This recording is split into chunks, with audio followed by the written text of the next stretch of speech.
来到了中国朝鲜边境的吉安市，这里距离朝鲜只隔了一条鸭绿江。上期视频我们带着大家看到了对面的朝鲜城市，这个视频我们带着大家去探访一座古代王朝的王城遗址，它就是高句丽。吉安曾经是中国历史上很有名的高句丽王朝的都城，虽然高句丽王朝后来迁都至平壤，但在吉安仍旧保留了很多的高句丽遗址。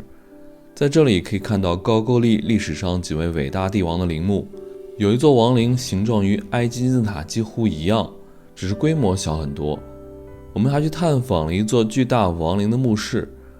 离开这些王陵后，最后的目的地就是曾经高句丽王朝的一座王城，被称为完都山城。整座城市建在山坳中，有城墙、宫殿等。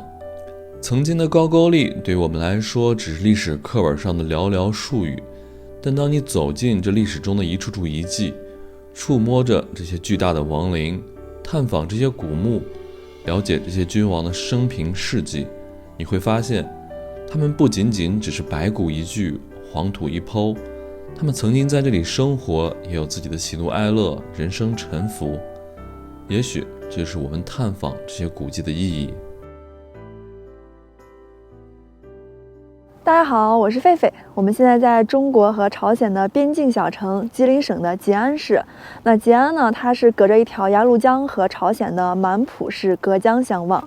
很多人来吉安这边玩都是为了来体验边境旅游。但是吉安除了边境口岸游之外，这里还是一座历史文化名城。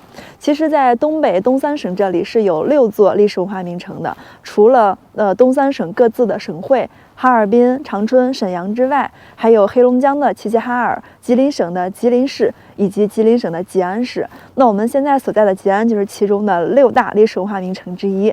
那来到吉安这里最有名的历史文化古迹就是高句丽文物古迹旅游区。那现在我们已经来到了这里其中的一个景点。其实呢，高句丽文化旅游景区呢，它整个都是一个5A 景区，其中呢主要是包括3个景点的，一个就是我们现在站的这个位置是长寿王陵，也叫将军坟。那还有一个点呢是叫做好太王碑，好太王和长寿王是父子关系好太王是爸爸。那还有一个点就是曾经高句丽的一个都城的外城遗址，叫完都山城。那刚刚我已经买好了门票，给大家看一下，这个是一个联票就大家以后来的话呢，也可以分开买，也可以买联票。联票是这3个点都去是70块钱，如果分开买的话，每一个点都是30，那买完就是90。但是因为位置上比较分散一点，像我们现在所在的将军坟和好太王碑，它们距离是2公里。但是呢，完都山城离这里有8、9公里那么远，所以很多人就是去不了那么远，就没有自己开车的话不方便。所以呢，大家就根据自己的需要那我们就是买了一张联票，这3个点都去。那首先我们带大家先看一下第一个景点，叫做长寿王陵。其实呢，说起这个高句丽文化旅游区以及长寿王陵，很多我们中国的游客可能感觉比较陌生，就尤其是对历史和文化这一块不是太感兴趣的，就觉得这个地方其实非常的小众和冷门。但是呢，在朝鲜和韩国人眼里，这个地方简直可以用圣地来形容了。因为呢，在朝鲜半岛人的眼中这里就是他们祖先的发祥地。所以呢，在之前2020年之前，就疫情前呢，每年都有大量的韩国观众来这边旅游。那之前呢，听说这边的中国游客是远远没有韩国游客多的，都是那个朝鲜半岛的人过来看一看的。我们现在去前面检票，先去第一个点叫长寿王陵。那在我们参观整个高句丽文化旅游景区之前，我觉得有必要简单的了解一下高句丽的历史。那高句丽是存在于公元1世纪到公元7世纪在中国北方的一个少数民族政权，它所管辖的区域包括现在的东北地区的一部分，以及现在的朝鲜半岛的北部。从公元前37年到公元668年，高句丽的政权是持续了700多年。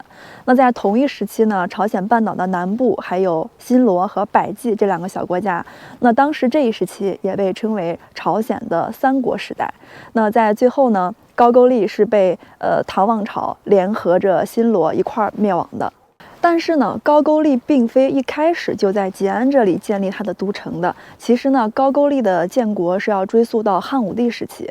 当时呢，在公元前37年，是扶余人朱蒙，他在汉朝的一个领地叫做高句丽县，在那里建国了。所以呢，这个政权后面就一直被叫做高句丽。高句丽县就在现在的辽宁省的境内。那在公元3年的时候高句丽将都城从辽宁迁到了现在的吉安，并且呢，在吉安这里就把吉安作为它的这个政治中心，长达425年，直到在东晋时期长寿王将都城从吉安迁到了平壤为止。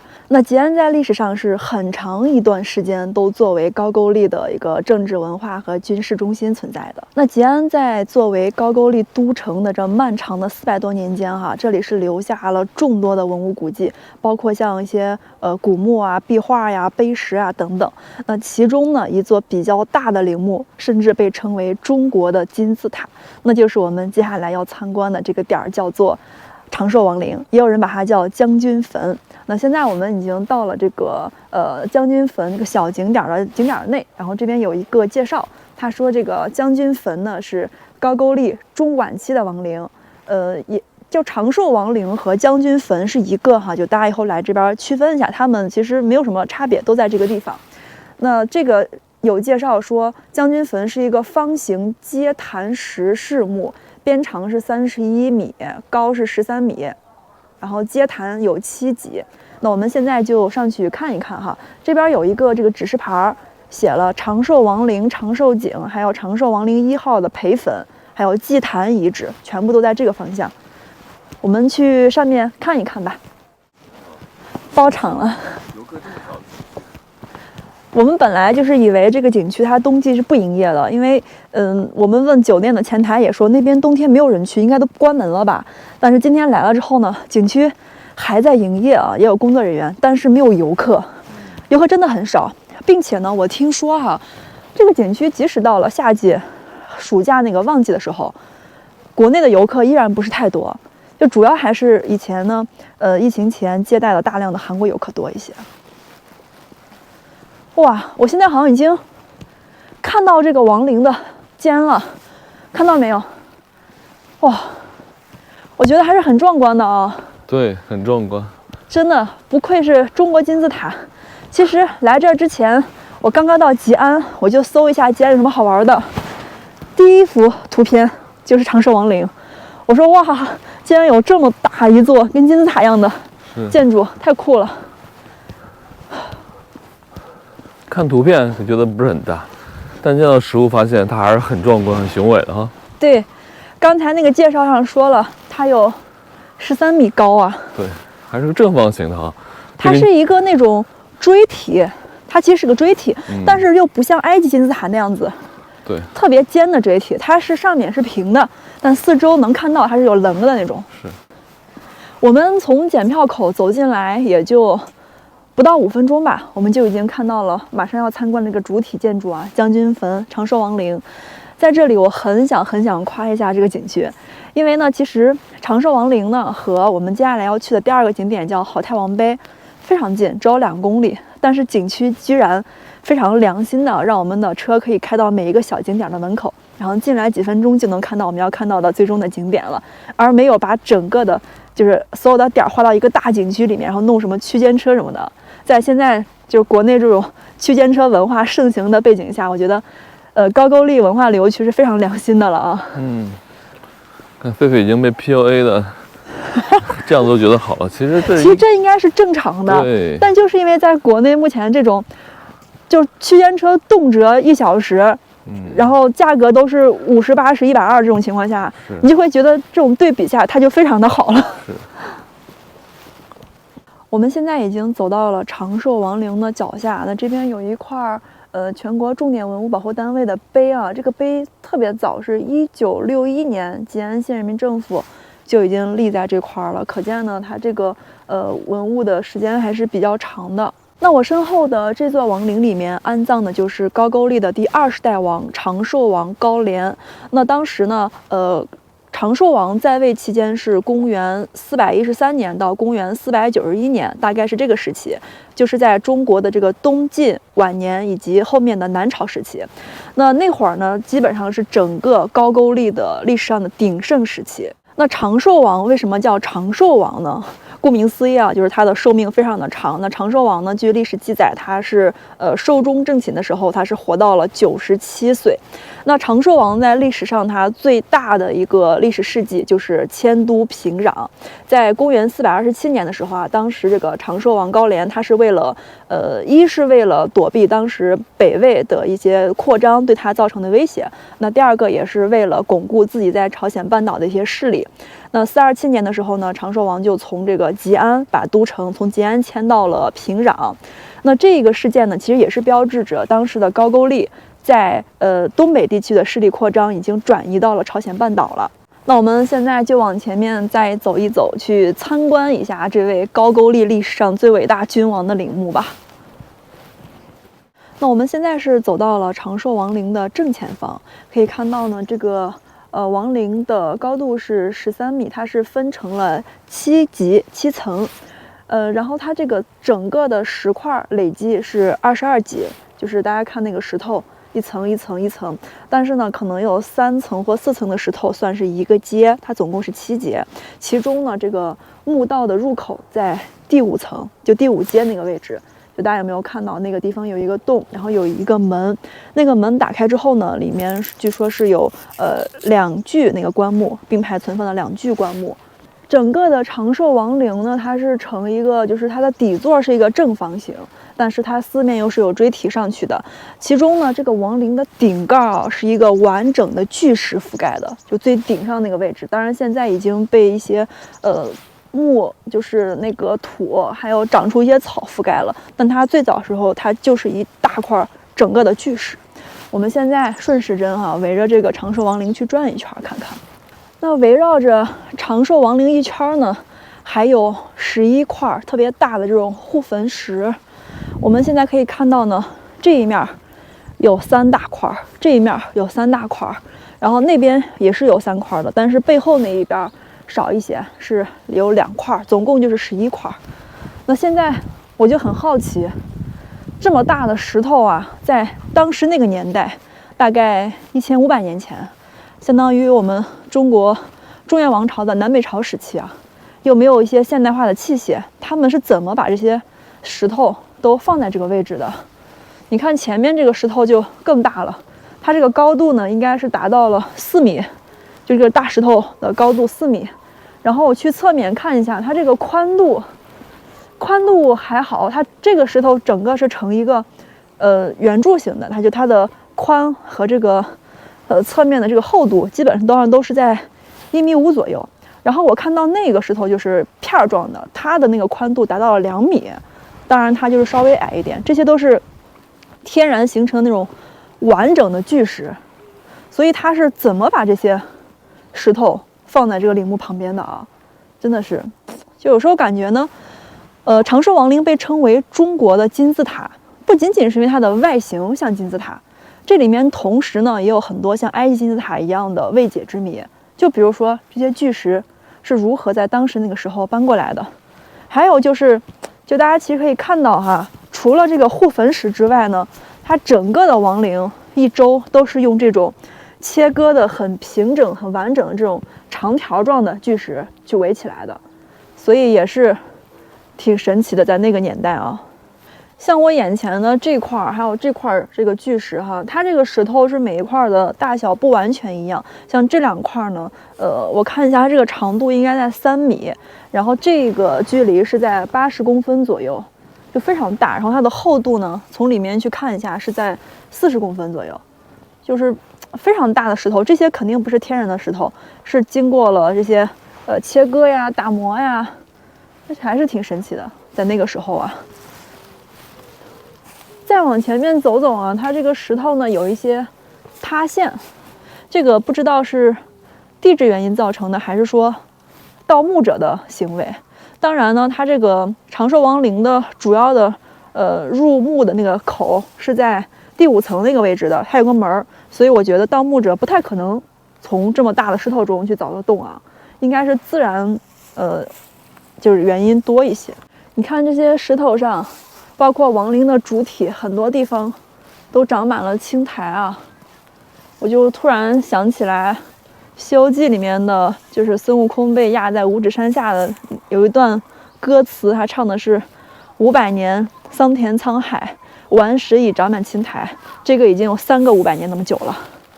其实呢，长寿王是在朝鲜平壤去世的，但他去世之后呢，还是思恋故土，又回到这个吉安，在这里建了自己的陵墓，安葬在这里了。最终，他的父亲好太王也离他非常近，在旁边2公里处那个位置，就是在长寿王的心中嘛，这吉安是他的故乡，从小到大在这里生活的。那怎么讲呢？朝鲜半岛那边是他后期扩张势力的一个地方，但是大家对这个就归根落叶这种情节啊，是一直都在的。我们绕着这个王陵走了一圈了哈，顺时针转了一圈了，是没有发现有楼梯或者什么可以进入的。这个墓室呢，就在我手指的这个方向，第5层的位置。那一块感觉已经坍塌了，可能就是有盗墓的一些之前盗墓的痕迹吧。哎呀，我以为这个墓可以进去呢。在第5层的那个位置呢，它是有一个门的。我们现在这个地方过于垂直看不清，等一会儿我们走远一点，可以拉个长焦看一看。那个地方呢，有一扇门。之前呢，应该是我认为它之前应该是藏在里面的。你看，它是2边都有石头堆砌的，后来感觉是被人为打开的啊，但这个也没有经过证实。我们会离远看一下。我们顺着将军坟这个步道呢，往前走了一点，就到了祭坛遗址。这祭坛遗址也没有过多的介绍，因为它只剩一些以前的遗迹了，能看到也不大。感觉只剩下一个基底座了。对，看样子也是个方形的哈。对。哇，我们好像看到培坟了，在树的后面，感觉也有损坏呀，很多地方都坍塌了。时间太长了吗？对，1000多年了。不过这个东方金字塔1000多年来还能保存成这个样子，已经相当不容易了。你看，其实到了现在哈，历史上保存比较完整的都是这种石头的建筑。我们中国古代为什么保留至今的古建筑少啊？因为我们古代还是以这个木质结构为主，木质结构就很难保存。像古代的照明啊、取暖啊都是明火啊，就是很容易。包括那个历代的这个战争、战火纷飞的，也很难保存到现在这么久。所以像山西那种应县木塔啊，那真的是算是很厉害的了。是的。那我们现在来到的这个地方就是长寿王陵的1号培坟，这个其实就是当时的那个高句丽的王族的成员，可能是身份地位比较高的，因为旁边的这些文字介绍也没有明确指出是哪一位，但他能葬在这个长寿王陵的旁边啊，紧挨着，肯定是地位比较高的。可以看到呢，这个培坟的形状跟长寿王陵是差不多的，它也是这种用石头垒成的呈阶梯状往上的一个锥形的坟墓。唯一不同的呢，就是这个培坟明显它的规格小了很多。刚才呢，长寿王陵的高度是达到了13米，那这个王陵呢只有4.7米。不过呢，我们可以从这种小型的就比较明显的可以观察到它的结构，因为呢它的这个形状和结构跟大的陵墓是一样的嘛。我们可以看到它这个陵墓的最上方也是用一整块天然巨石去做顶盖的，然后底下呢这个空的位置就是墓室的位置。所以由此可见呢，虽然我们没有办法去看到这个长寿王陵的内部结构，但是可以想见是和这个差不多的。但是那个明显它那个顶盖会比这个要大很多倍的。其实这个培坟还是造型挺独特的啊，它跟这个大的陵墓比，除了小之外，它还没有这个护坟石吧？大家注意到没有？它的一圈呢都是什么都没有的，不像那个大坟，它一周是围了11块护坟石的。那我们现在来到了高句丽文化旅游区的第2个点，叫做好太王碑。好太王就是刚刚我们参观的长寿王陵的长寿王的父亲。他是高句丽的第19代国王，当时呢，他统治高句丽的时期呢，大致相当于我们中原王朝的东晋时期。我现在想说的是，幸好这张票没有扔啊！刚刚我们检完票、进完长寿王陵之后，我差点把它扔掉了。其实它是一个联票哈，这边的如果单独买也是30，不过呢，这个70块钱的联票也是可以连这个一块看的。然后我狒狒在进好太王碑这个景区之前，看到了一个牌子，那边写着居然可以去朝鲜旅游啊！有啊，吉安这边有很多的那个朝鲜的跨境旅行社，但是目前朝鲜就还是不支持自由行嘛，就还是得跟着旅行社一块儿去，然后当地会有导游陪着你玩。像这边呢，它有这种1日游，因为吉安的对面啊，鸭绿江那边就是朝鲜的满浦市，然后它有1日游，只去满浦和高山镇。还有那种4日游、5日游，可以远到这个平壤呀、开城啊，都可以去玩。对，好期待呀！我们去这儿玩吧。这个好太王碑比长寿王陵景点还要小，我们从入口走进来大概100多米吧，就已经走到了这个亭子的前面了。这个亭子下面呢有一圈透明的玻璃，里面有一块很大的石头，那个就是好太王碑。同时呢，这边还有这个好太王碑、好太王陵，以及同样有一个祭坛的遗址。那这个好太王碑呢，其实就是长寿王为他的父亲好太王立的。那好太王是高句丽的第19代国王嘛，长寿王是第20代。那当时呢，这个碑其实虽然已经有1500、1600年历史了，但是直到清朝时候才被大家发现了。这个碑上面记录了很多很重要的历史史料，包括呢当时这个高句丽建国的历史，以及呢就是好太王历史上的一些丰功伟绩，还有就是当时那个年代高句丽和旁边的朝鲜半岛以及日本的关系都在上面写着，所以呢它也成为很重要的一块，就是大家去研究历史和考古的一些史料的记载。那我们现在去前面看一看这个碑。我们现在已经站在了好太王碑的跟前了。现在呢，这个是整块石头作为一个文物古迹保护起来了。我们现在呢可以隔着这个厚的玻璃在外面看和拍摄都可以。另外呢，旁边有一个门，我们可以进到里面去。大家看里面呢，围着这个碑，它还有一圈这个护栏。我们在护栏这里也是可以看的，但是里面不能拍摄，所以呢，我们就只能隔着玻璃给大家拍一拍哈。站在跟前看哈，这个好太王碑还是非常壮观的。它的高度呢是达到了6.39米，也是一块天然的大石头。然后它的宽是不一样的，像底下比较宽的位置会达到1.9到2米，那顶部比较窄的位置可能就只剩下1米那么宽了。其中呢，我们从这个位置可以看到哈，这个碑上面是密密麻麻的刻满了汉字，这个汉字呢有1700多个，但是可以辨识它写的是什么字儿，就可以看清楚字儿的模样的有1500多个字。这也是目前就是高句丽历史最长，然后记录文字最多的一块古迹了，是研究整个高句丽的历史文化的一块非常重要的史料了。所以它整个都是这样子。不让游客到跟前去，像触摸呀、闪光灯拍呀，都是不允许的。我们就在玻璃外面先转着看一看。参观完好太王碑之后，我们往前走了还挺远的距离，看到了一个坟冢，很大的坟冢。这个坟应该也是一个巨石造的，但是石头可能没有像长寿王陵那么大。这个坟冢呢，就是长寿王陵的父亲好太王的坟冢。能看到，因为这些石头都已经风化了，很多的小石头，还旁边有一些大个点的石头。据说啊，这个坟是可以进去的。我们打算去里面看一下，看一下好太王的墓室。你有没有发现，它这个虽然保存的没有长寿王的陵墓完整，但是它面积明显更大了。是的，它这个高度呢是达到了14米，它四周的边长都不一样，但基本上都是在这个62到68米之间。这个边长是比长寿王那个要大了1倍，长寿王陵的边长是30多米，这个也是60多米。而且呢，它这边是阶坛是分8级的，砌石是21层，底边也有硕大的护坟石。就刚刚我们来的时候看到啊，它这一圈也是压着那种比较大的石头，但它实在是保存的不太好了。而且这个护坟石呢也没有他儿子那个坟墓护坟石大。看这边说了啊，这个主墓是在第8级阶坛上，墓道向西。现在呢，我们是可以从台阶这上去，可以进去看的。那墓室里面他说是有2具石棺床，2具石棺床，也是一个合葬墓啊。那我们现在就从这儿上去吧。对，感觉跟他儿子的墓一样哈，都是夫妻合葬墓。但是这个墓大。对。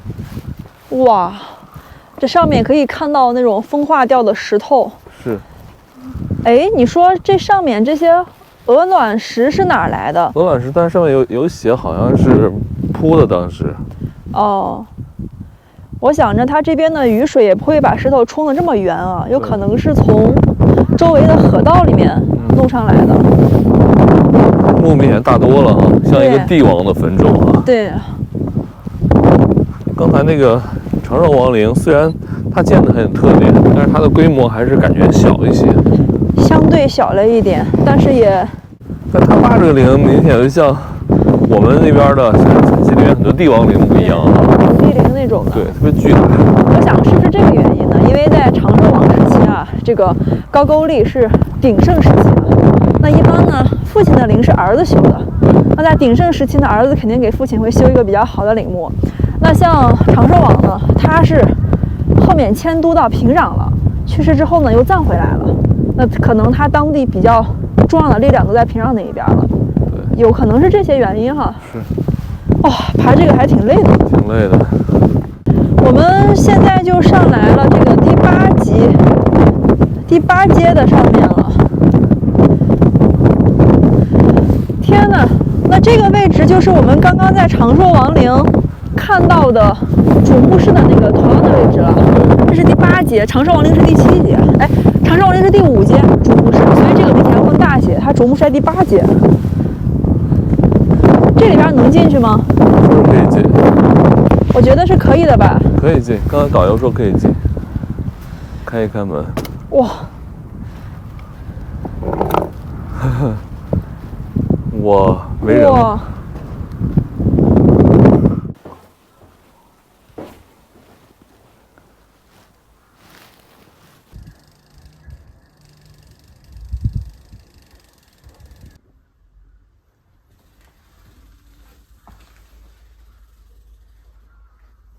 我们刚刚从好太王的墓室里面出来哈，里面的空间呢不是很大，大概是一个3×3那么大，但是里面它还有一个就是放棺椁那个位置，那个地方是游客不能去的。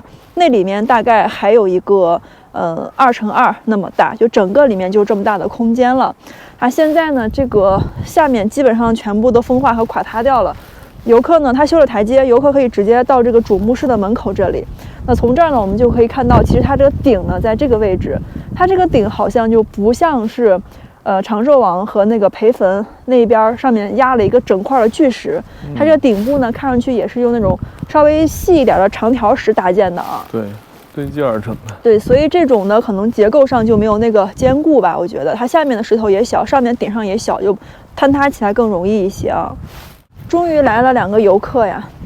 我们今天在这个高句丽旅游区玩了快2小时了，就没有见过别的游客了。终于来了一对叔叔阿姨。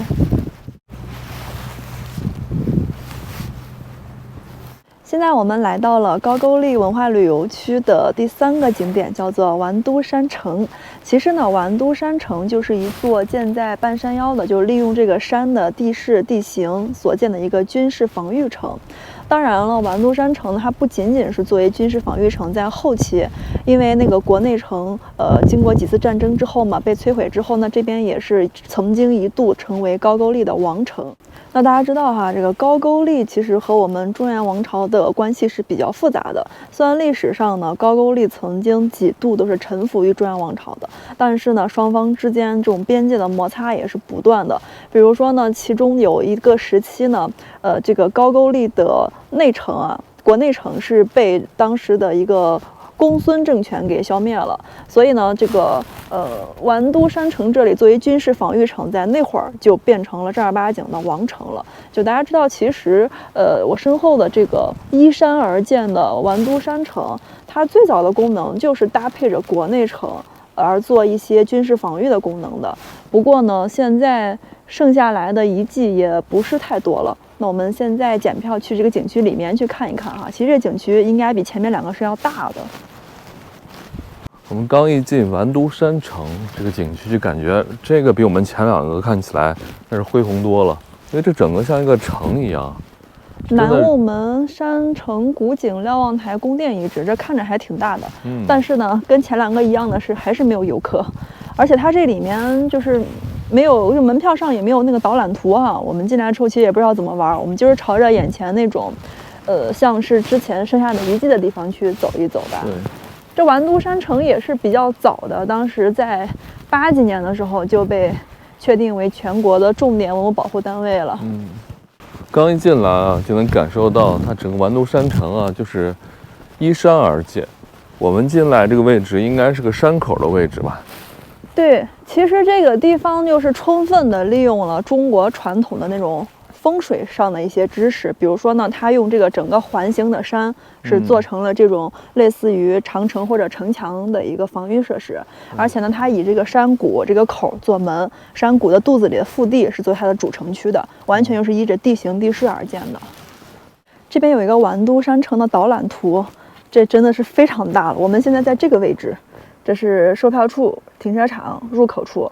这个南雾门其实就是进入这个山谷的一个卡口，然后它这个环绕着一圈，这些全都是山脊，所以说这个地方是非常的会借助地形啊。它在整个的山脊上面都是设了这种哨点卡口，然后中间呢山谷这一带，其实这个地方是山谷的入口处谷门。进去之后呢，里面很大一片平地就被作为这个都城的所在了。像狒狒说的，里面有非常多的以前的遗址啊，像宫殿遗址，宫殿遗址基本在最核心的位置了，很安全的位置。旁边还有很多戍族居住的地方，瞭望台啊，我们去里面看一看吧。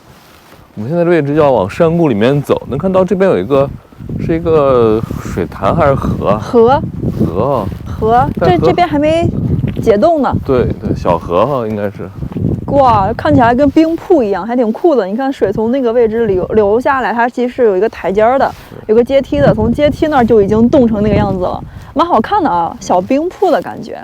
现在我们面前其实是有2个方向的，这个就是一个老的吊桥，过去之后那儿有一个古井，以前很早的一口井。那其实它主要的游玩区域是从这边进去的，整个的宫殿啊、戍族啊，还有这个瞭望台什么都是在这个方向的。我们还是先过一下桥去看看那个景吧。我其实对景还是比较有偏好的啊。哇，这个桥有点晃呢。吊桥嘛，都有点晃。我们现在已经到了这个井口的位置了，这边有个介绍呢，说这个井的开凿时间已经无从考证了。然后这个井的直径是0.45米，深是4.5米，水质清冽甘甜，冲泡茶饮，其香愈醇，绝非地表之水可比。但是我刚才看了一下，它这个井口也是用那种，就是为了保护游客不掉下去，也是做了一些钢筋的这个保护措施。目前应该是打不上来水的，但是可以看到啊，这个人的倒影都是在这个水面上飘着的。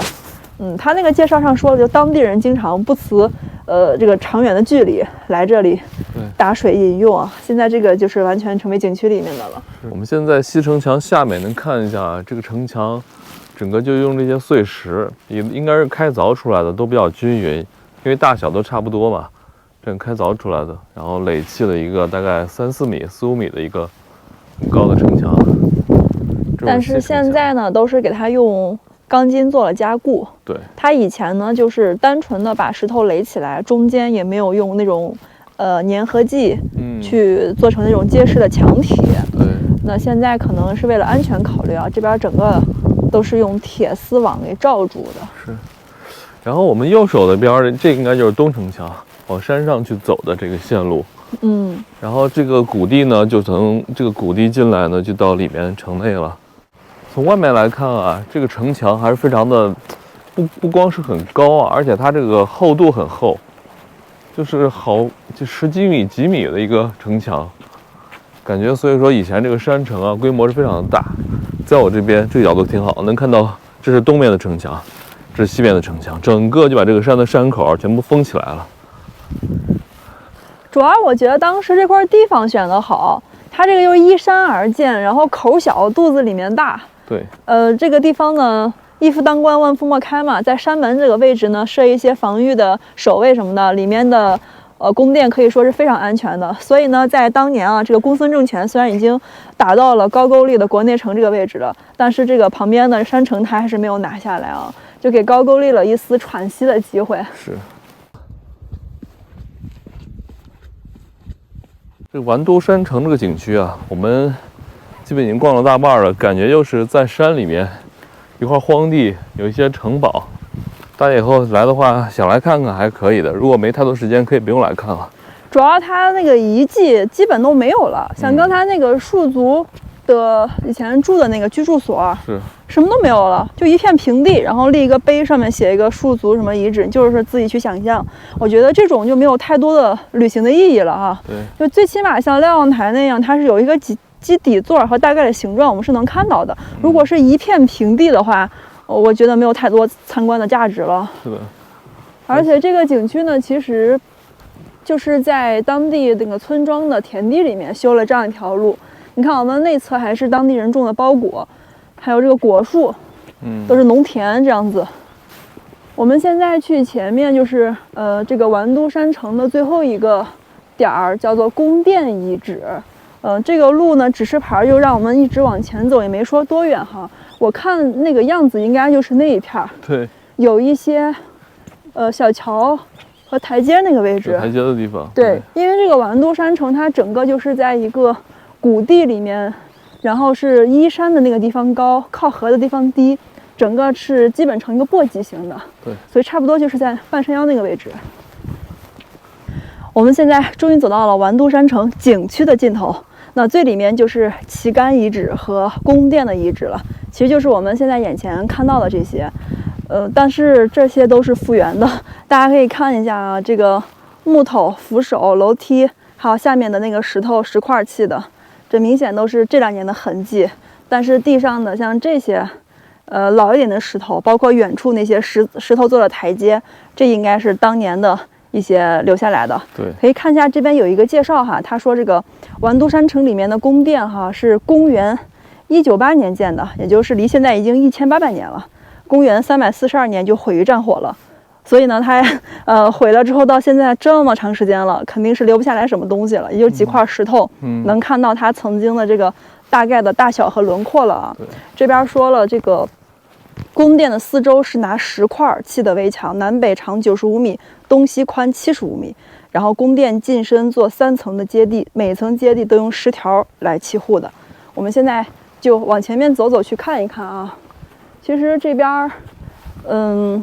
我怎么说呢？我们是因为买了联票哈，所以会来这个完都山城。但如果大家单独来这个地方，我不建议买票进来看。说实话，它历史太过于久远，留下来的能看的东西不多了。是，就很多都是要靠这些文字记载和你去边看边想象的那些，才能有一个大致的画面。要我们来说的话，就高句丽的文化，就是这个长寿王陵和好太王碑，大家可以去看一下。这边其实真的不是太建议了，就可以看一下。其实他那个介绍说了啊，这个宫殿的四周都是用石头砌的，然后它是一个进深是3级台阶的，这些都能明显的看到啊。不过呢，哎，除了这些石头，啥也看不到了，什么都没有了，啥也没有了。就大家跟着我们这个视频可以，大概的了解一下就好了。叫自己花钱跑这么远就没有必要了。或者大家可以发挥想象力，想象一下以前这是什么样子。给大家看一下现在这个上面的瓦当，对，让大家想象一下。3层。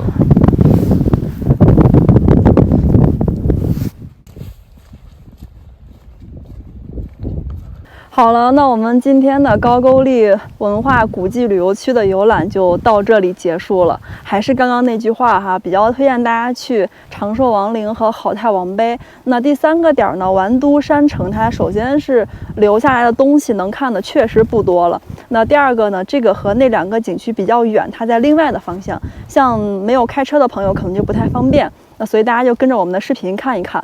要实在想来的话哈，就在我们刚刚停车的停车场那里，不用买票，在停车场就大概看一看它剩下的那个城墙，就还算保存比较完整的，里面没有太多能看的。